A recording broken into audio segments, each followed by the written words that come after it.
সংসদ নির্বাচনে বাংলা এক আসনে বাংলাদেশের সমাজতান্ত্রিক দল বাসদ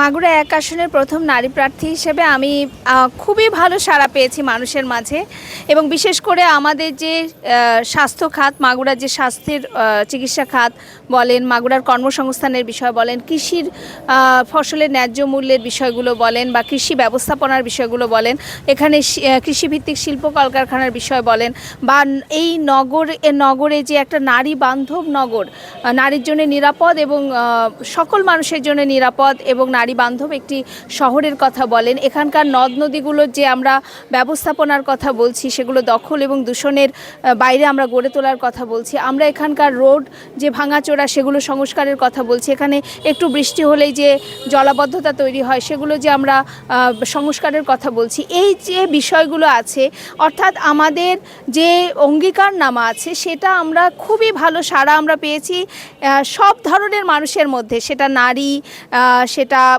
ছাত্র বলেন, কৃষক বলেন, বেকার যুবক বলেন, সবার মধ্যেই কিন্তু আমরা একটা সাড়া পেয়েছি। কিন্তু ভোটের পরিবেশের ক্ষেত্রে আমরা মনে করছি যে আমরা ভোটারদের কাছে দাঁড়িয়ে দাঁড়িয়ে যখন যাচ্ছি তখন অনেকেই বলছেন যে আসলে ভোটটা ঠিক 12 তারিখেই হবে কি, বা তারা এক ধরনের শঙ্কা প্রকাশ করছেন যে এখানে কী ধরনের অস্ত্রের বা মাস্তান বাহিনী বলেন বা অস্ত্রের ঝনঝনানি বলেন সেগুলো আসলে কীরকম দাপট তৈরি করবে, তারা নির্বিঘ্নে ভোট কেন্দ্রে যেতে পারবেন কি না, কোনো ভয় ভীতির বিষয়গুলো তারা বারবারই কিন্তু একটা শঙ্কার কথা বলছেন। এটা আমরা মনে করি যে ভোটের জন্য, নির্বাচনের জন্য এই গণতান্ত্রিক পরিবেশটার কিন্তু একটু অভাব আমরা মনে করছি। বিশেষ করে যখন ভোটার নিজেরা শঙ্কা বোধ করে তখন কিন্তু একটা স্বতঃস্ফূর্ত যে ভোট প্রক্রিয়া সেটা কিন্তু একটু ব্যাহতই হয়। তো সেই জায়গা থেকে এই পরিস্থিতিটা আছে। আইন শৃঙ্খলা আসলে মাগুরা তো বিচ্ছিন্ন না, আমি মাগুরা ঠিক আছে, মানে এমনি মাগুরাতে মনে হচ্ছে যে কোনো সমস্যা নাই, কিন্তু পুরো বাংলাদেশ থেকে তো মাগুরা বিচ্ছিন্ন না। এখন মানুষ কিন্তু নিরাপত্তা বোধ করছে খুব কম।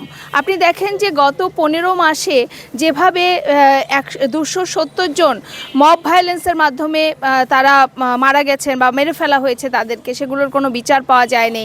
অবৈধ অস্ত্র এখনও বাইরে আছে এবং 1500-র মতো অবৈধ অস্ত্র এগুলো বাইরে আছে এবং আমরা দেখেছি এর আগেও যে নির্বাচনের সময় কিন্তু এই ধরনের অবৈধ অস্ত্রের ব্যবহার খুব বেড়ে যায় এবং অস্ত্রের ঝনঝনানি থাকে। তো সেই জায়গা থেকে একটা নিরাপত্তাহীনতা কিন্তু রয়েছে, এটা আমাদের মাগুরার মানুষের মধ্যেও সেই নিরাপত্তাহীনতা কাজ করছে। প্রথম থেকে আমাদের দল, বাংলাদেশের সমাজতান্ত্রিক দল বাসদ এবং গণতান্ত্রিক যুক্ত ফ্রন্ট, আমাদের জোট, আমরা কিন্তু বলে আসছি গণভোটটা অপ্রয়োজনীয়, কারণ যে কোনো ধরনের সংস্কার এটা আমাদের সংবিধানেই সেই সংস্কারের মানে সংবিধান অনুযায়ী সেই সংস্কার করা সম্ভব এবং জাতীয় সংসদেই সেই সংস্কার বিষয়টার সমাধান করা কিন্তু সম্ভব ছিল।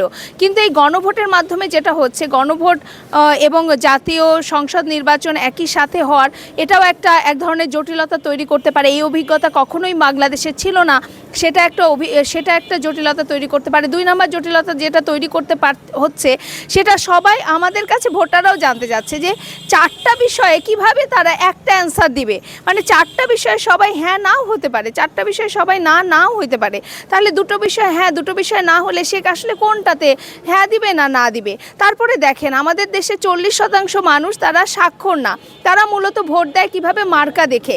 এখন তারা সেই 40% মানুষ একদমই নিরক্ষর, আবার 60% যে মানুষ স্বাক্ষর তাদের মধ্যে একটা বড় অংশ রিডিং পড়তে পারে না। তাহলে গণভোটে গণরায়টা আসবে কিভাবে, যেখানে 4টা প্রশ্ন আছে, হ্যাঁ না ভোট আছে, এই জিনিসগুলো কিন্তু মানুষ কনফিউশনে আছে, মানুষ বুঝতেইছে না যে আসলে বিষয়টা কি। ফলে আমি মনে করি যে গণভোটটা আসলে অপ্রয়োজনীয় ছিল, এটা জনগণের অর্থে খরচ করে এভাবে যে বিষয়গুলো মানে গণভোটটার আয়োজন করা হচ্ছে এটা খুব প্রয়োজন ছিল না। আবার দেখেন যেটা বলা হচ্ছে যে গণভোটের পক্ষে সরকার প্রচার করছে, এটাও কিন্তু এক ধরনের সরকারের নিরপেক্ষতা বা নির্বাচন কমিশনের নিরপেক্ষতাকে প্রশ্নবিদ্ধ করে। কারণ আপনি গণরায়টা চাচ্ছেন, তাহলে গণভোটটা কি সেটা আপনি সবার সাথে আলোচনা করবেন। আপনি বলবেন কিভাবে যে আপনি হাতেই ভোট দিবেন? আপনি এইভাবে যদি বলেন তাহলে সরকারের বা নির্বাচন কমিশনের নিরপেক্ষতাটা কিন্তু প্রশ্নবিদ্ধ হয়।